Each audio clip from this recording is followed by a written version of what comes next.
In only 2 years, the largest retirement community in the United States has shifted from a picture of paradise to a picture of strain. The villages, once promoted as affordable and dependable, are now confronting a rapidly deteriorating housing market. Home to more than 130,000 residents, it is experiencing a record-speed slowdown. Properties that used to sell within days are now sitting on the market for months. Monthly living expenses have climbed far beyond what many fixed-income retirees can handle, draining the savings of thousands who carefully planned for retirement. What shocked a community built around stability? What set off the housing crisis in the Villages, Florida? The answer lies in a combination of surging fees, underwater mortgages, and a framework that is leaving retirees stuck in homes they cannot afford and cannot easily sell. How did the ultimate retirement dream turn into a high-risk trap? In Central Florida, this retirement mega-community stretches wider than many U.S. cities. The Villages span 3 counties, Sumter, Lake, and Marion, defined not by city borders, but by golf cart crossings and rows of pastel-colored rooftops. With a population exceeding 130,000, it ranks among the 50 largest metropolitan areas in the nation, larger than cities such as Charleston, South Carolina, and Santa Rosa, California. Census data has tracked its explosive growth year after year for more than a decade. New residents from New York, Ohio, Illinois, and New Jersey continue to fill newly built neighborhoods. The scale is immense. More than 50 miles of connected roads link dozens of town squares, shopping areas, and recreation facilities. There is a private hospital system, numerous golf courses, and hundreds of clubs, creating the feel of a self-contained city built around leisure. The Villages is not just large, it is purpose-built. Every resident is 55 or older. Most are retirees drawn by the promise of safety and predictability. The infrastructure was designed specifically for this demographic, with golf cart-friendly boulevards, abundant medical offices, and packed social calendars. Developers didn't just sell houses, they sold a retirement lifestyle designed to feel like a permanent vacation. Growth never slowed. From 2010 to 2020, the Villages was the fastest-growing metro area in the U.S., according to Census Bureau data. The population more than doubled in 10 years. By 2019, it surpassed 130,000 residents, exceeding many state capitals. New neighborhoods opened nearly every month, each with its own pool and recreation center. Expansion continued even when other Florida markets cooled. This age-restricted city-scale development created a uniquely structured housing market. Most residents rely on Social Security and pensions, and for many, their home equity represents their largest asset. The promise was cost stability and predictable living. But when a retirement community reaches the size of a mid-sized city, any disruption spreads widely. What happens in the Villages affects not just a few thousand, it impacts an entire region and signals trends nationwide. A housing crisis here becomes a warning to retirees everywhere seeking security and affordability. In 2019, retiring in the Villages came with clear and stable price tiers. Villas ranged from $180,000 to $220,000. Mid-range homes sold between $280,000 and $350,000. Designer properties typically cost between $400,000 and $600,000. Buyers on fixed incomes could plan with precision. Monthly amenity fees for recreation access ran from $140 to $170. Villa owners paid HOA dues of $200 to $400 monthly.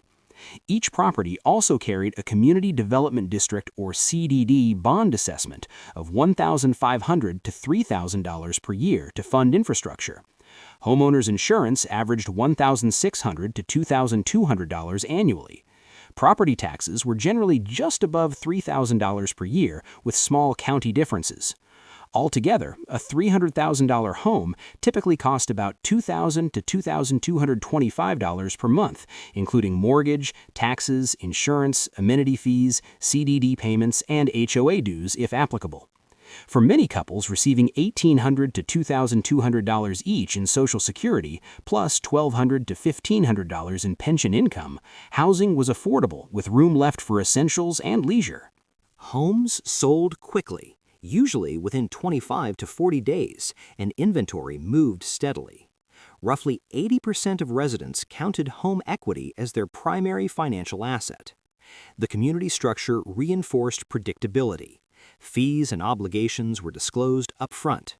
The CDD system was intended to avoid surprise assessments. Rules were clear and costs were stable. For a time, retirement here seemed insulated from broader Florida real estate volatility. By spring 2021, demand exploded. Retirees fleeing dense cities and harsh winters poured in. Flights from Newark and O'Hare brought constant arrivals. Pandemic-era early retirements accelerated the trend. Buyers from New York, New Jersey, Illinois, and Ohio arrived ready to pay cash. Bidding wars became common. Villas that once sold for $220,000 jumped to $350,000. Mid-tier homes leapt from the mid-$300,000 to over $550,000. Designer homes crossed $1 million, with some closing at $1.2 million, unthinkable just 2 years earlier. Developers accelerated construction dramatically. Crews worked double shifts. New phases launched before prior ones filled. Buyers signed contracts on unfinished homes just to lock prices. Phases sold out before roads were paved. Buyers waived inspections, paid above asking, and covered seller closing costs. Demand felt endless. Amenity fees rose past $185 monthly. Growth appeared unstoppable, yet concerns quietly grew about sustainability. By late 2022, the frenzy peaked. Designer homes regularly exceeded $1 million. Even basic villas sold at more than double their pre-pandemic prices. The Villages became a symbol of runaway demand and the belief that Florida real estate could only rise. But fixed incomes did not rise with costs. A $300,000 home that cost about $2,225 monthly in 2019 now costs roughly $2,945 per month 6 years later. Mortgage payments changed little, but fees and insurance surged.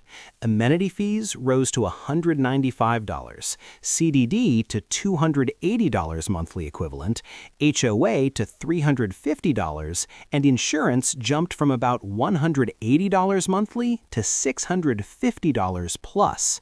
That's a $720 monthly increase, $8,640 annually, often pulled from savings or IRAs. Housing now consumes 60 to 75% of many residents' fixed income.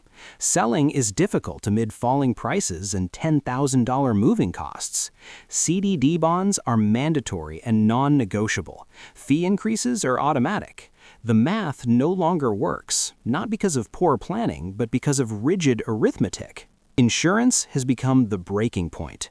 Annual premiums that were near $2,000 now frequently reach $6,000 to $9,500 for single-family homes and $4,500 to $7,000 for villas. Causes include insurer withdrawals, hurricane losses, reinsurance spikes, and litigation. Non-renewal letters demand roof replacements or upgrades. Roofs older than 15 years often mean denial. Many are pushed to Citizens, the state-backed insurer of last resort. By 2025, 35 to 45% of policies in the Villages are with Citizens. Coverage is limited and may carry special assessments after major storms. Non-renewal notices give only 90 to 120 days. Many sales collapse when buyers cannot obtain insurance. 25 to 33% of pending deals fail for this reason. Roof replacements cost $15,000 plus. Without them, homes become uninsurable and unsellable. Some owners use force-placed lender insurance at triple cost. Others go uninsured, risking foreclosure or total loss.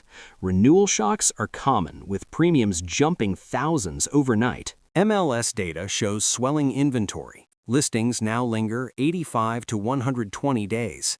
Between 2,500 and 3,500 homes sit unsold, up 55 to 75%. About half of listings show price cuts. Villas have dropped $40,000 to $60,000 from peaks. Mid-tier homes are down $60,000 to $90,000. Designer homes are down $100,000 to $150,000 or more. Absorption rates sit at 7 to 9 months, firmly a buyer's market. Luxury homes can sit 150-plus days. 1/4 to 1/3 of contracts fail, often due to insurance. Many 2021-2022 buyers now have negative equity. Decades of savings have evaporated.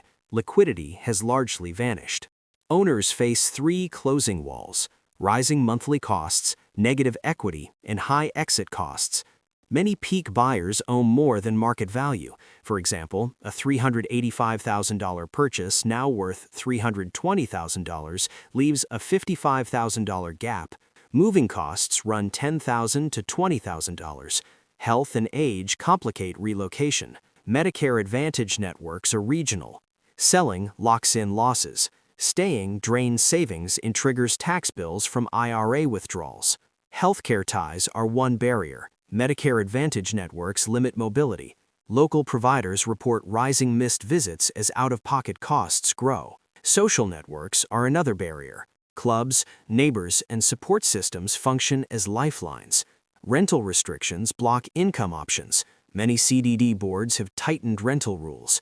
Fees and bond obligations continue regardless of residency. These combined factors create a powerful lock-in effect. Real cases illustrate the strain. A couple in their early 70s who bought for $385,000 now see a $320,000 value.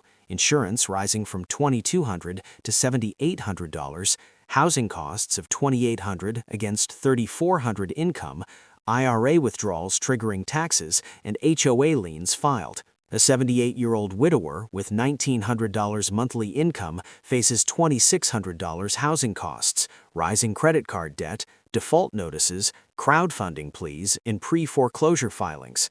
A late 60s couple loses $12,000 earnest money when insurance quotes triple and lender approval is revoked at closing. A 2022 buyer who paid $475,000 now appraises at $390,000 and carries a $5,000 annual CDD bond for 30 years. These accounts are drawn from records, interviews, and forums. Governance structure compounds the problem. Developer-influenced CDD boards approve fee hikes, new bonds, and tighter rental rules with limited resident power. Fee increases ripple through a population where 75% live on fixed incomes. CDD assessments are senior debts under Florida law. Missed payments can trigger liens, tax certificate sales, and foreclosure. Obligations transfer to heirs. Similar governance patterns and fee pressures are documented in other Florida retirement communities, including Del Webb Stone Creek, On Top of the World, and Sun City Center. Today, more than 130,000 Villages residents face documented price drops of $40,000 to $150,000, insurance premiums up to $9,500, and housing costs consuming up to 75% of fixed incomes. Fee structures and developer control limit homeowner flexibility. Many cannot afford to remain, yet cannot afford to leave due to negative equity and medical constraints. Comparable pressures are appearing in other Florida retirement developments. No confirmed public policy solution has emerged. The outcome remains uncertain. How many will be forced out and how infrastructure will endure ongoing losses is unknown. The Villages crisis is now a documented reality and a nationwide warning. When expenses outrun fixed retirement income, even the most carefully designed retirement plans can come undone.